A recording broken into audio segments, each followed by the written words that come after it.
ஸ்ரீ அங்காளி சக்தி பீடத்திற்கு உங்கள் அனைவரையும் நான் வரவேற்கிறேன். நம்ம இந்த பதிவில் எதை பற்றி பார்க்க போகிறோம்னா, மிக எளிய முறையில் நமக்கு வேண்டப்பட்டவங்களை வசியம் பண்ணக்கூடிய ஒரு உருமுறையை பார்க்க போகிறோம். இது முழுக்க முழுக்க சைவ முறை. அதனால் யார் வேணால் இந்த முறையை பண்ணலாம். காரணம் என்ன அப்படின்னா, மிக மிக எளிய முறை. இதற்கு பலிகள் கிடையாது, பெரிய பூஜைகள் படைகள் கிடையாது, சரிங்களா? எந்திர முறை கிடையாது, மைமுறைகள் கிடையாது. இது முழுக்க முழுக்க உருமுறையில் பண்ணக்கூடிய ஒரு வசிய முறை. தாராளமாக இந்த முறை யார் வேணால் பண்ணலாம், சரிங்களா? கணவன் காதலிக்கு தான் பண்ணணும்னு கிடையாது, நண்பர்களுக்கு பண்ணலாம், சரிங்களா? மாமனார் மாமியார் மேலே இந்த விஷயத்தை பிரயோகப்படுத்தலாம். அண்ணன் தம்பி பிரிஞ்சு போயிட்டாங்க, சித்தப்பா அப்பா யார் நண்பர்கள் யார் நம்மளை விட்டு பிரிஞ்சு போயிட்டாங்களோ, கூட நம்ம கூட பேசாமல் பழகாமல் இருக்காங்களோ, நீங்கள் அவங்க மேல் இந்த முறையை பயன்படுத்தினா 100% அவங்களுக்கு வசியம் ஆயிடுவாங்க, சரிங்களா?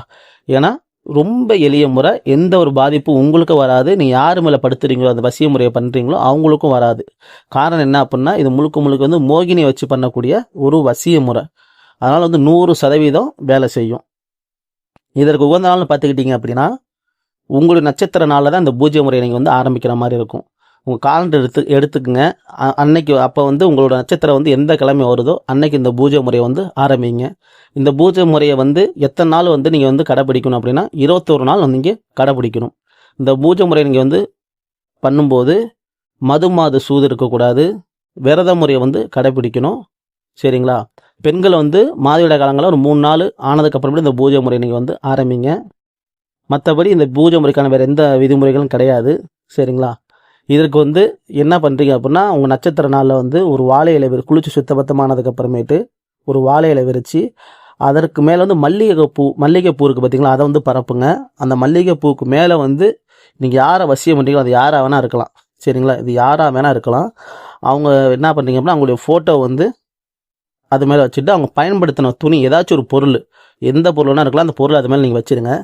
வச்சுட்டு, சரிங்களா, நான் கொடுக்குற மந்திரத்தை பொறுமையாக, சரிங்களா, அந்த ஃபோட்டோவை பார்த்த மாதிரியே 108 உரு மட்டும் கொடுங்க. இந்த மந்திரம் ஒரு கொடுக்குறப்ப நீங்கள் என்ன பண்ணுறீங்க அப்படின்னா, கழுத்தில் ருத்ராட்ச மாலை கண்டிப்பாக அணிஞ்சிருக்கணும், சரிங்களா? ருத்ராட்ச மாலை கண்டிப்பாக அணிஞ்சு, அது ஆணாக இருந்தாலும் சரி பெண்ணாக இருந்தாலும் சரி, ருத்ராட்ச மாலை கழுத்தில் கண்டிப்பாக அணிஞ்சிருக்கணும். இப்போ நீங்கள் என்ன பண்ணீங்கன்னா, ஒரு முறையும் நீங்கள் மந்திரம் உரு கொடுக்குறப்ப ஒரு மல்லிகைப்பூ எடுத்து அந்த ஃபோட்டோ மேலே போடணும்.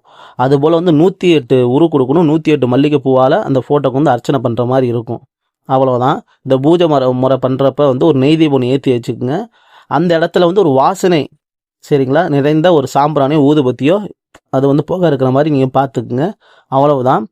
இப்போ இந்த பூஜை முறை நீங்கள் எப்போ ஆரம்பிச்சிங்களோ, ஒரு பேச்சுக்கு பிரம்ம முகூர்த்த வேலை ஆரம்பிக்கிறீங்க அப்படின்னா பிரம்ம முகூர்த்த வேலையில் 21 நாளுமே நீங்கள் கடைப்பிடிக்கிற மாதிரி இருக்கும். இல்லை மாலை வேலையில் ஆரம்பிக்கிறீங்க அப்படின்னா தாராளமாக ஆரம்பிக்கலாம். காரணம் என்ன அப்படின்னா 10 மணிக்கு மேலே ஆரம்பிக்கணும், சரிங்களா? 10 மணி 11 மணி மேலே அந்த பூஜை முறை நீங்கள் ஆரம்பிக்கிற மாதிரி இருக்கும். அப்போ அதே டைமில் தான் நீங்கள் அதே டைமிங்கில் தான் இந்த பூஜை முறை ஆரம்பிக்கிறோம். மாற்றி பண்ணக்கூடாது. பூஜை ஆரம்பிச்சிட்டிங்க அப்படின்னா இடையில நிறுத்தக்கூடாது. எந்த ஒரு தீட்டுப்படுற இடத்துக்குமோ விசேஷத்துக்கும் நீங்கள் கண்டிப்பாக போகக்கூடாது. அப்படி போயிட்டீங்க அப்படின்னா மறுபடியும் பூஜை ஃபஸ்ட்டில் இருந்தால் கடைப்பிடிக்கிற மாதிரி இருக்கும். கண்டினியூவாக நீங்கள் கணக்கு பண்ண மாதிரி இந்த பூஜை முறை பண்ணக்கூடாது.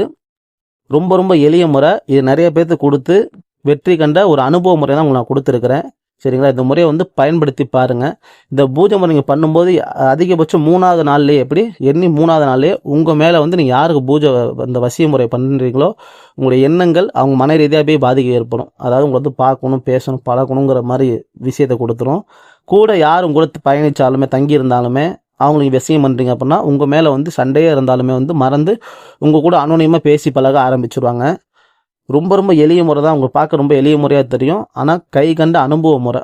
அதனால் இதை அனைவரும் பயன்படுத்தி பாருங்கள். உங்களுக்கே இதோடைய வெற்றி எப்படின்னு தெரியும். இல்லையா, சோதிச்சு கூட பாருங்கள். நம்பிக்கை இல்லாதவங்க சோதிச்சு கூட பாருங்கள், சரிங்களா? நம்ம பதிவு பிடிச்சிருந்துச்சு அப்படின்னா நம்மளோட சேனலை சப்ஸ்கிரைபர் பண்ணிக்கிங்க. அனைவருக்கும் நன்றி. அடுத்த பதிவில் சந்திக்கிறேன். நன்றி, வணக்கம்.